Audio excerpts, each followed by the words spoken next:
Hello guys, कैसे हैं आप सब। आई होप आप सबकी तैयारी बहुत अच्छी चल रही होगी।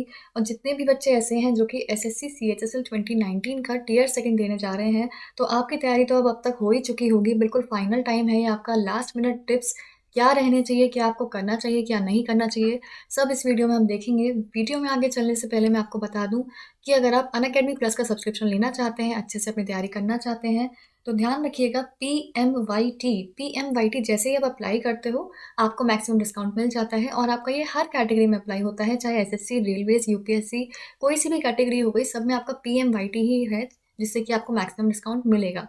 चलिए अब देखते हैं वीडियो में आगे। आपका एग्ज़ाम होना कब है।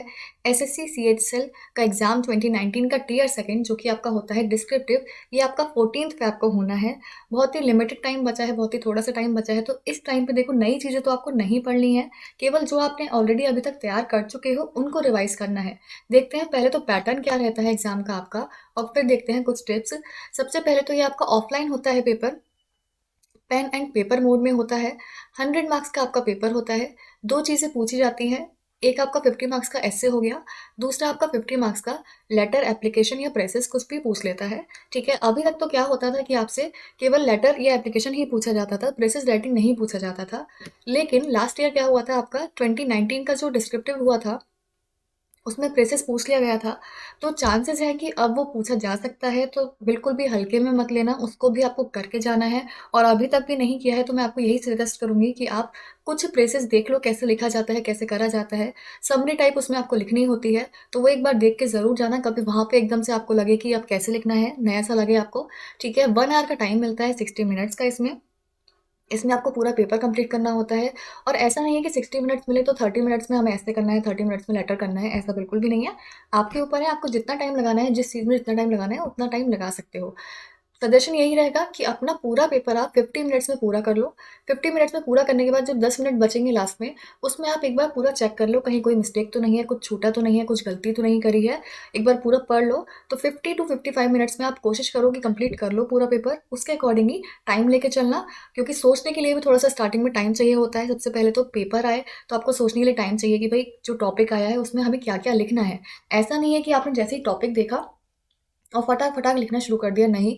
आपको पहले पूरी रूपरेखा जैसे बोलनी चाहिए, रूपरेखा बनानी है कि पहले हमें इंट्रोडक्शन में क्या लिखना है, फिर आपका बॉडी में क्या लिखना है, पूरा इस टाइप से कंक्लूजन में क्या लिखना है, कौन सी आप वहाँ पर डाल सकते हो कोटेशन वगैरह, तो वो सब आपको पूरा देखना है, उसके बाद ही लिखना है। तो स्टार्टिंग के जो आपके 10 मिनट्स होते हैं, 5 to 10 मिनट्स, वो आप आराम से लो सोचने के लिए कि आपको कैसे क्या लिखना है पेपर में। उसके बाद ही लिखना स्टार्ट करो, फिर एकदम फ्लो में आप अच्छे से लिखते चले जाओगे। ठीक है, ये तो हो गया पहला पॉइंट। दूसरी चीज़ क्या ध्यान रखनी है, most important, word limit. Word limit exceed नहीं होनी चाहिए। ऐसे है आपका 200 to 250 वर्ड्स। ठीक है, वर्ड लिमिट एक्सीड नहीं होनी चाहिए। ±10% चल जाता है, इतना आप कर सकते हो। लेकिन ध्यान रखना, इससे बिल्कुल भी ज़्यादा या कम नहीं होना चाहिए, वरना बहुत दिक्कत आ जाएगी। आपका पेपर को चेक नहीं किया जाएगा। लेटर, एप्लीकेशन, ये आपका 150 से 200 वर्ड्स हैं, इनका भी ध्यान रखना। इसमें भी ±10% आप कर सकते हो, बट ज़्यादा आप ऊपर नीचे नहीं कर सकते। तो पहले ही कैलकुलेट करके, जो आपको कॉपी मिलती है उसमें आपके बॉक्स होते हैं, उसमें पहले ही मार्क कर लेना कि 1 2 3 4 कहाँ तक आपके 150 या 200 वर्ड्स आएंगे। पहले ही पेंसिल से मार्क कर लेना, ताकि पता चले कि आपको वहाँ पर फिनिश करना ही करना है, उससे आगे आप नहीं बढ़ सकते। ठीक है, तो इस चीज़ का खास ध्यान रखना। और बेटा हल्के में नहीं लेना है इसको भी, क्योंकि मिनिमम पासिंग क्वालिफाइंग मार्क्स आपके 33% होते हैं। अगर आपके 33% मार्क्स भी नहीं आए तो आपका पूरा मेहनत बेकार हो जाएगी, टीयर वन भी आपका बेकार हो जाएगा। इतने मार्क्स तो आपको लाने ही लाने हैं। और आप सोचोगे चलो इतने तो आ जाएंगे, लेकिन अच्छे मार्क्स लाने हैं, क्योंकि आपको भी पता है कि यहाँ पर ज़्यादा डिफरेंस तो क्रिएट नहीं होता है मार्क्स से, लेकिन स्टिल कुछ डिफरेंस क्रिएट हो जाता है, रैंक्स पे काफ़ी डिफरेंस पड़ जाता है। तो कोशिश करो अपना बेस्ट दो, और अच्छे से अच्छे मार्क्स आपके इसमें आए और अच्छी रैंक आपकी बने। ठीक है, अब पेपर को या तो आपको हिंदी में लिखना होता है या इंग्लिश में लिखना होता है। इंग्लिश नहीं चलेगी, ऐसा नहीं है कुछ इंग्लिश में कुछ हिंदी में, ऐसा नहीं चलेगा। वो आपको 0 मार्क्स मिलेंगे उसमें। देखो यहाँ पे लिखा हुआ है, paper written partly in Hindi and partly in English will be awarded 0 marks. You have to write either in Hindi or in English, पूरा हिंदी में या फिर पूरा इंग्लिश में, ऐसे लिखना है। एक चीज़ और ख़ास ध्यान रखनी है आपको, यूएफएम ना हो आपका।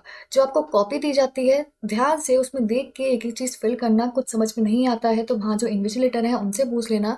वहाँ पर रोल नंबर अपना करेक्टली फ़िल करना, जो आपको वहाँ पूछा गया हो आंसर बुक पर।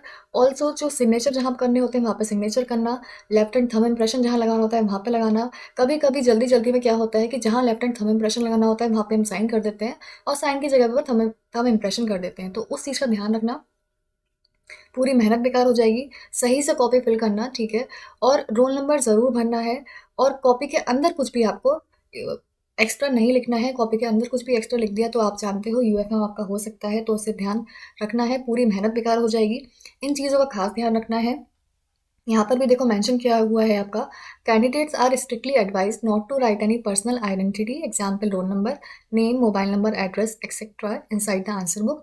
The candidates who fail to adhere to this instructions will be awarded 0 marks even if marks are awarded during the evaluation process. तो इस चीज़ का ध्यान रखना है, अपना नेम, रोल नंबर, मोबाइल कुछ भी कॉपी के अंदर आपका नहीं मेंशन होना चाहिए। सही से आपको हर चीज़ पूरा सही से फिल करना है, कहीं भी कोई मिस्टेक नहीं होनी चाहिए।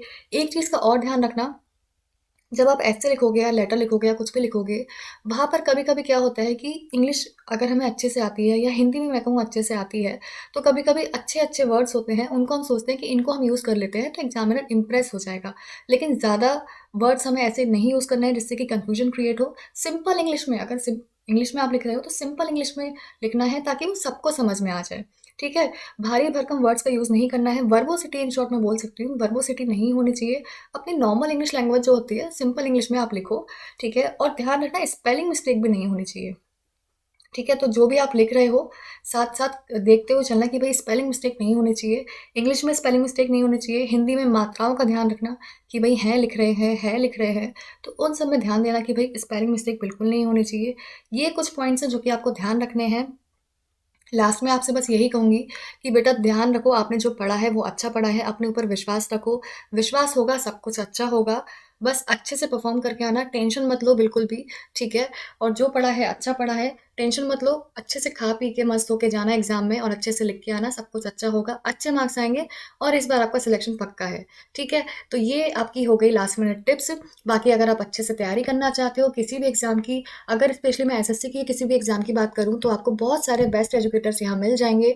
100+ एजुकेटर्स हैं, 100+ बैचेस हैं। बैचेस आपके निकलते रहते हैं, बैचेस आपके आते रहते हैं, आपकी नीड के अकॉर्डिंग जिस भी रिक्वायरमेंट होती है तो बैचेस आपके आते रहते हैं। रिकॉर्डेड कंटेंट आपको बहुत सारा मिल जाता है, सब कुछ एक ही प्लेटफॉर्म पे है, कहीं भी और जाने की ज़रूरत नहीं है, सब कुछ आपको एक ही जगह मिलेगा। और ऐसा नहीं है केवल एसएससी के लिए, जितने भी एग्जाम्स हैं UPSC, SSC, bank, railway, CDS, NDA, state PSC या फिर यूजीसी नेट या फिर आईआईटी जेईई नीट, कोई सा भी एग्जाम हो गया, सबके लिए बेस्ट प्लेटफॉर्म आपका अनअकैडमी प्लस ही है। जब भी आपको सब्सक्रिप्शन लेना हो तो ध्यान रखना, सबसे पहले तो मैक्सिमम वैलिडिटी का सब्सक्रिप्शन लेना, क्योंकि उसी में आपको मैक्सिमम डिस्काउंट मिलता है और मोस्टली बच्चे यही प्रेफर करते हैं। बाकी आप देख सकते हो 12 मंथ्स का भी ले सकते हो, 24 मंथ्स का भी ले सकते हो। पीएमवाईटी को ध्यान रखना, पीएमवाईटी अप्लाई करने से ही मैक्सिमम डिस्काउंट मिलता है, चाहे कोई सी भी कैटेगरी हो गई। नोट कर लो इसे अभी। और आप कॉम्बो लेना चाहते हो तो एसएससी, बैंक और रेलवेज का कॉम्बो भी ले सकते हो, इसमें भी पीएमवाईटी अप्लाई करोगे मैक्सिमम डिस्काउंट मिल जाएगा। पीएमवाईटी को ध्यान रखना, जब भी आपको सब्सक्रिप्शन लेना हो पीएमवाईटी अप्लाई कर देना, मैक्सिमम डिस्काउंट मिलेगा। बेस्ट प्लेटफॉर्म है अनअकैडमी प्लस, कोई सा भी एग्जाम हो गया सब कुछ आपको एक ही जगह मिलता है, चाहे वो मॉक टेस्ट हो गया, क्लासेस हो गई, रिकॉर्डेड क्लासेस हो गई, लाइव क्लासेस हो गई, पीडीएफ हो गया, सब कुछ एक ही जगह मिलेगा। All the very best for the exam.